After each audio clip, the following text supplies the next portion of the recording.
Show me the money. Was looking good, but I think I'm taking too long.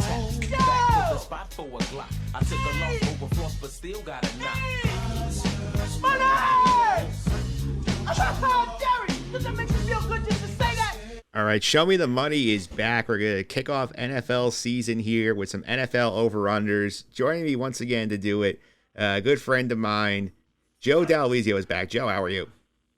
Mike, pleasure to be here as always. Thanks for having me on. And hopefully this year a little bit better than last year. So show me the money. Yeah, Show Me the Money indeed. I've had a killer on the baseball over-unders. So hopefully my luck carries over to the football ones as well. Well, you're pretty good with this, so I have faith in you. But I'm hoping that this year, I'm not. I remember last year I went a little cute on some of the picks. I think this year I played a little safe. So we shall see, though. Yeah, we shall see here. I got to say, this is a little harder because there's just so much movement in the NFL offseason, sort of players shifting around and teams loading. I feel like it was a lot harder with these numbers this year. Yeah, between free agent acquisitions, trades, the NFL draft, you saw a lot of teams get better. You saw a lot of teams get worse, and you know the solid number wins is kind of the difficult one. And I'll be honest with you, in terms of what I have on my board, I went with a lot of solids rather than the halves. So could end up biting me in the rear in the long term, but I'm feeling pretty confident. Yeah, I feel pretty good about what I have to. I got a bunch of options on the board here, but like in terms of the moves here, was there one that sort of really surprised you that happened? In terms of what? Player movement. Player movement? Well, I thought that Devontae Adams, his decision to leave Green Bay to go to the Vegas Raiders. I mean, I think that was a bombshell. I think that changed not only what Green Bay's plan was going into this upcoming season, but also, made the Vegas Raiders a lot more competitive. And now it's, Mr. Carr, the quarterback himself, the Hall of Fame quarterback, according to Devontae Adams, as he joked and said, I'm going from one Hall of Fame quarterback to another. I mean, all the pressure's on him. He's playing in a very difficult division, but a guy like Devontae could add that spark that they need on that offense. Yeah, for sure here. And let's get to why we're here. Did some overs and unders. We're using numbers from DraftKings, their NFL regular season win totals here. Same rules as always, 3 overs, 3 unders. We're going to do a snake draft here, starting for pick 1, then somebody else picks 2 and 3, we'll alternate after that. Do you want to put stakes on this one? Do I still owe you from last time, by the way? Yes. We have not met. I mean, we keep missing each other in person around lunchtime. I mean, for goodness sake. So, I mean, instead of the sandwich, we might as well at this point to cover our bases here, just do a dinner at this point, or a bigger lunch. I mean, what am I going to get you, 2 euros? Yeah, well, who knows? I'll be in New Rochelle plenty this year. All right. So, what do you want to do here? You want to go with the hero round and you get a lunch and a dinner, or you want to go maybe a smokehouse dinner for those of you that don't know, the local barbecue joint in New Rochelle? Let's go with loser buys the winner a burger from AJ's. Okay. And I still owe you, though. Yeah. I'm a man of my word, so I still owe you a sandwich. Let me know when you're in town. Yeah, we'll talk about that off the air. We're not going to be down there. But we'll start out here with, since I'll give you the choice since you were the guest here. Would you like the first pick or the second and third picks? I'll take the first pick. All right, so you had the first pick here. What are you doing with your pick? All right, so I could go either or here. Yes. Okay, I am going to start with the unders, and I am going to go Steelers under 7.5. All right, first season for the Steelers without Big Ben. I think it's going to take some getting used to, and there will be growing pains. And it starts this year, obviously. I'm not convinced they really have a franchise quarterback. Could it be Kenny Pickett? Maybe he's the guy. Truthfully, my thoughts with Kenny Pickett, if he was that guy, I think he would have went way earlier in this draft. I know he's having a great preseason, but take that with a grain of salt. You're not playing the best of the best. They're not going at 100. So the fact that they don't have a true quarterback there, a tough schedule, I feel comfortable going with under 7.5 for the Steelers. Yeah, I like the pick. It was not one I considered because the number for me was I feel like 2 on the nose, but I do see the lie there. Because, I mean, at some point, Mike Tomlin's going to have a bad team. I mean, he is, their offense, I'm going to see them struggle to score points. No, of course. And I mean, I thought, not to say they had a good year last year, but I mean, Big Ben was not a good quarterback last year. And to do what they did last year, I thought was a success, all things considered.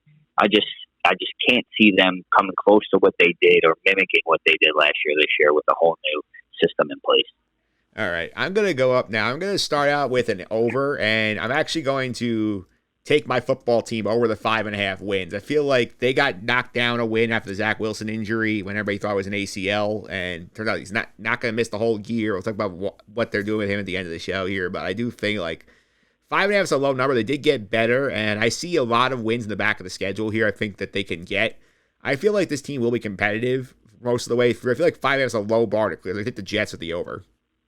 Yeah, I really like that one. Not one of the ones that I've listed. I figured I'd stay away from that one just because I know you're the big Gang Green guy, the big Jet guy. But I really like that number. I think Zach Wilson takes a step in the right direction. I think overall on both sides of the ball, via the draft, via acquisitions in the offseason, I think they've gotten a lot better. I could see them easily hitting that number. Yeah, and I'm going to balance it with an under here. I'm going to stay in the division. I'm going to say New England under 8.5. I was wrong on this last year, but I feel like this team is not very good. I feel like they don't have a lot of options offensively. I feel like they've lost a lot of pieces defensively. I feel like they're getting overrated because of the Belichick factor here. I think with a tough race, this team's going to struggle a bit. I'm going to take the Patriots under. Yeah, something seems fishy in New England. I don't know what it is. I don't have my foot on the ground over there, but it certainly doesn't seem like that typical offseason where there's positive buzz. And the silence here is what scares me with this New England team. And it doesn't seem like that offense and Mac Jones that they're heading in the right direction. Yeah, I mean, the stuff I've been hearing is all like, oh, like Mac Jones having a bad camp and like the receivers can't get separation. That stuff would worry me. Yeah, I would be concerned. And again, I go back to the silence. Not many people know what's really going on over there. Who's the offensive coordinator? Who's running the show there? It seems like for the first time we may actually see a mess in New England. Yeah, absolutely. Here, you're up now. What do you want to do with your next pick? All right, I get 2 now, right? I think we're gonna go 1-1-1-1-1-1-1 the rest of the time. 1-1-1. All right, no problem. I will stay with the unders, and I'll go to the local here, and I'm going to take the New York Giants under 7. My theme here, and hopefully I'll be able to sneak in my third under, but I hope this doesn't give it away and you take it off. But my theme here is if you don't have a quarterback, you're likely going to struggle in the NFL. I think the Giants improved this year under Dable. I think there's a chance that the new leadership from atop the organization is much better for the New York Giants, but not enough to get them to 7 wins, not enough to get them to 8 wins. I'm definitely not sold on Daniel Jones. I don't think the organization is sold on Daniel Jones. The offensive line is still shaky. Again, a step in the right direction, but way too much of a leap for my liking. Yeah, I mean, I think with the Giants, I feel like a lot of people just look at the schedule and see how it stacks. Like, oh, this team can be competitive. They can win a lot of games. I can see that argument here, but I mean, you watch them play some of these preseason games and you watch some of the talent on the roster here, like, they have very big issues that you have to worry about. A lot of these teams, people forget about this, say, oh, the Giants win these games. A lot of these other teams look at it and say, oh, we can beat the Giants. It goes both ways. Yeah, I just don't think the organization is that confident in Daniel Jones. And he hasn't shown you any reason to be confident. And that's the biggest thing. Yeah, I'm going to go now. I'm going to go back to the underwell here. I'm going to take the Cleveland Browns under 8.5 wins. This number finally hit the board with the Deshaun Watson suspension becoming official here for 11 games. I mean, you're asking Jacoby Brissett to be this quarterback in a very tough division for the majority of the season for Cleveland. I don't think it's going to end up working out very well for them. And even when Deshaun Watson comes back, well, he hasn't played a meaningful snap of football in 2 years. So who knows what he looks like when he gets back on the field. I feel like this is set up for a down year for Cleveland. Plus all the negativity off the field with the questionable circumstances of the Watson situation. I think this is setting up to be a disaster for Cleveland. You know what? And it's a damn shame. I agree with you because you finally felt Cleveland.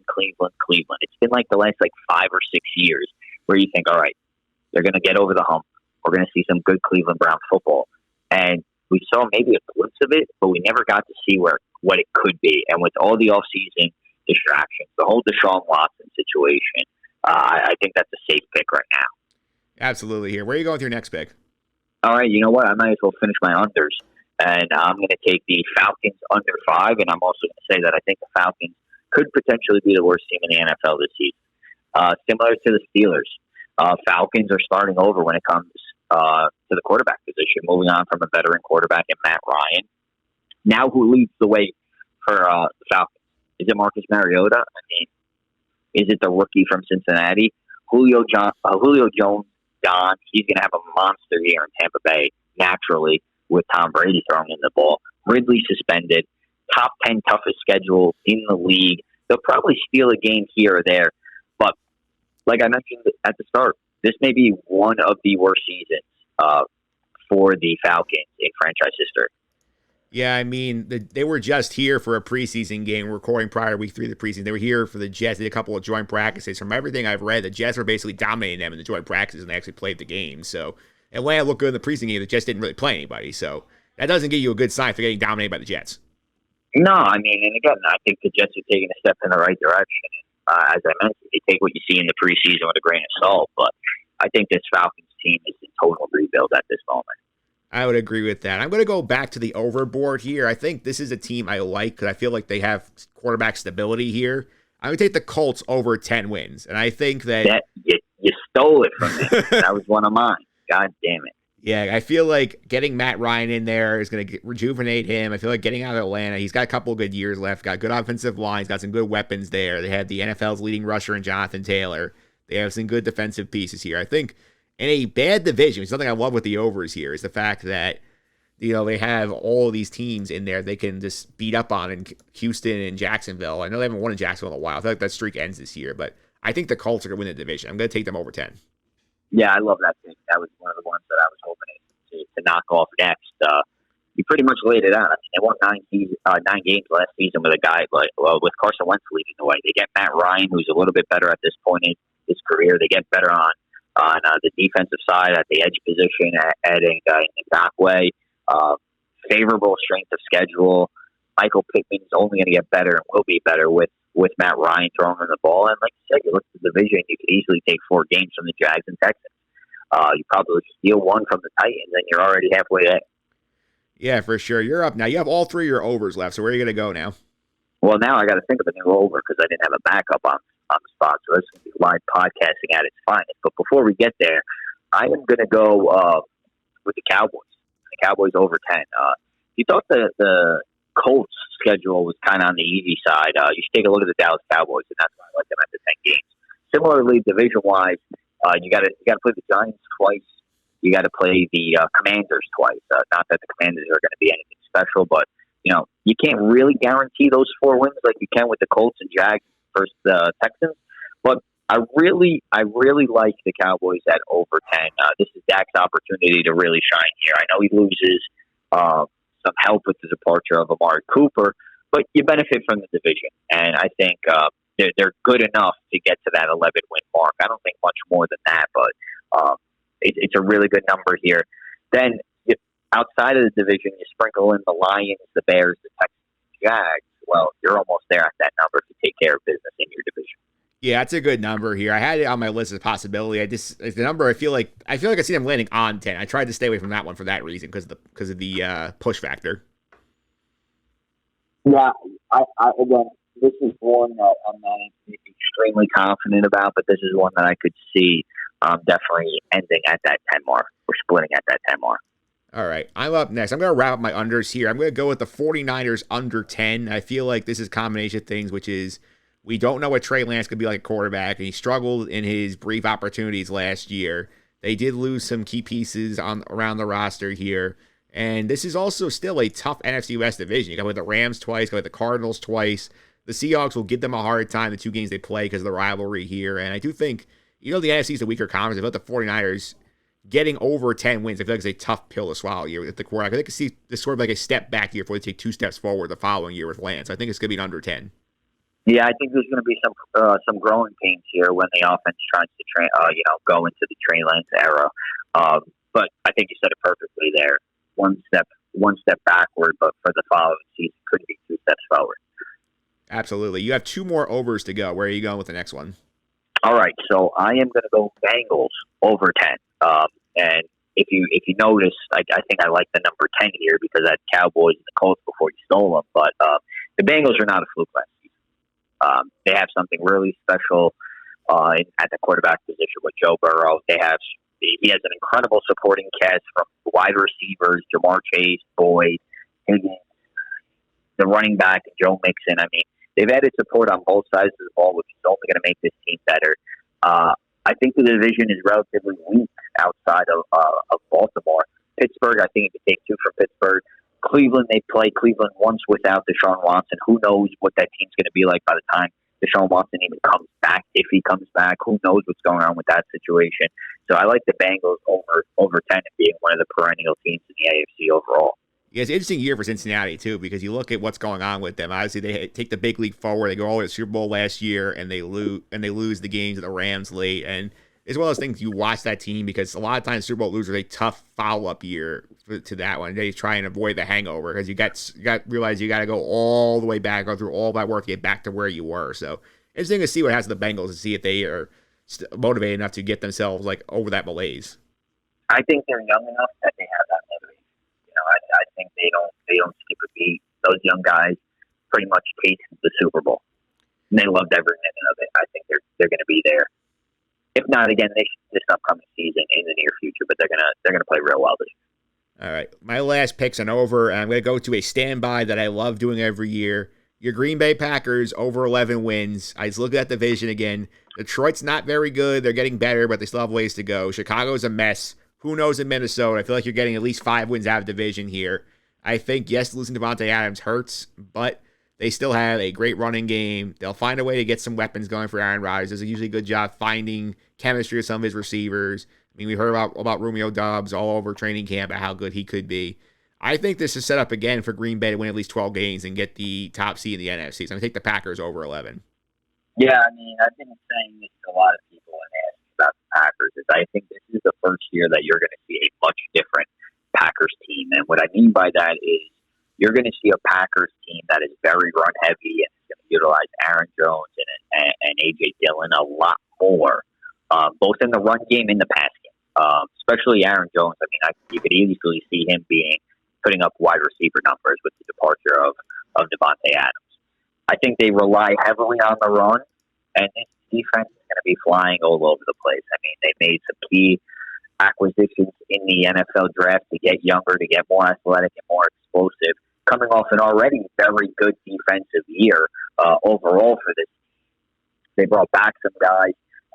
I think I want to agree with you. I really do, but it really depends on the early growing pains. If you start the season off strong, I think you'll be all right. There's part of me that thinks, though, that you may have some confidence early on with the wide receiver core.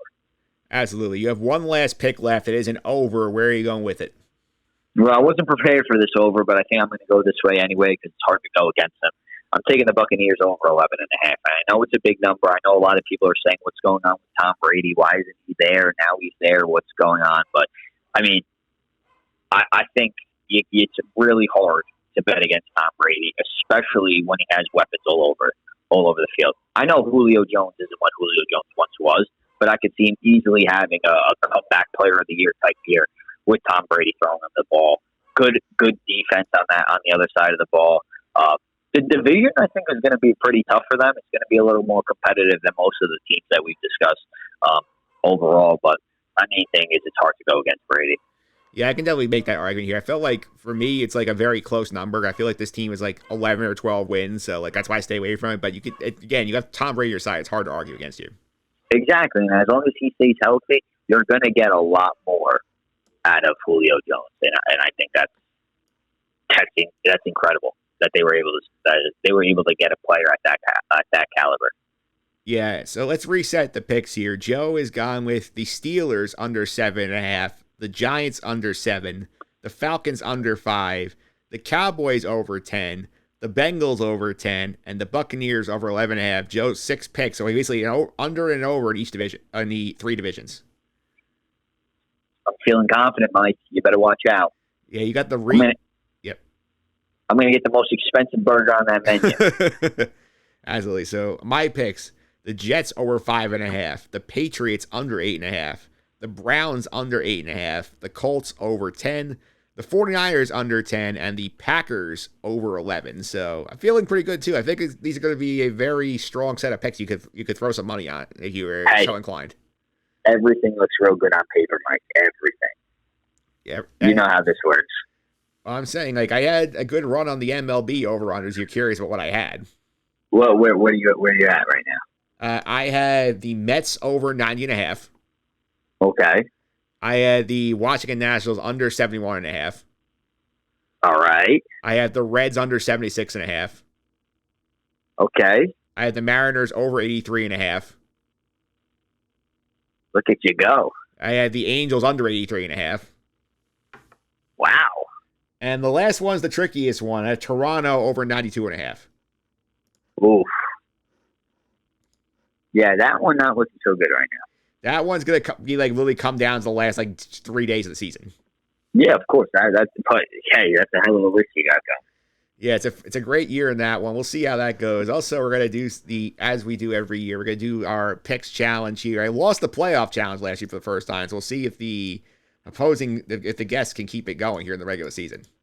Hopefully. And hopefully I'm one of those guests that knock you down. I always like doing that. Yeah, you'll definitely be on later this year. We're going to start things off, though. Our good friend Alan Austin is going to come on to do week number 1. Very nice. Very nice. Yeah, Alan's a big Giants guy, so we'll talk about the Giants. I'll get his take on your pick of the under. I'm very curious. I think Giants fans are feeling confident, but I don't think they're feeling that confident. Yeah, we'll see what happens, Joe. Thanks a lot of time. I really appreciate it. Before I let you go, follow social media, keep on some of the stuff you're up to. Yeah, Mike, just give me a follow on Twitter at Joe __. Don't forget the __ or else you won't find me. DALOISIO. I'll be posting all season long, so feel free to stop by, say hello, and just chat some football. Will you be sharing your own weekly picks on the Twitter? I will be. I will be diving into those picks. And who knows? I haven't really decided yet, but the podcast or two may be out, so we'll see. Yeah, maybe a little less frequent on the Sharp Cheddar, but you might pop in every now and then. We shall see. Exactly. Absolutely, Joe. Thanks a lot of time. Really appreciate it. Anytime, Mike. Always a pleasure.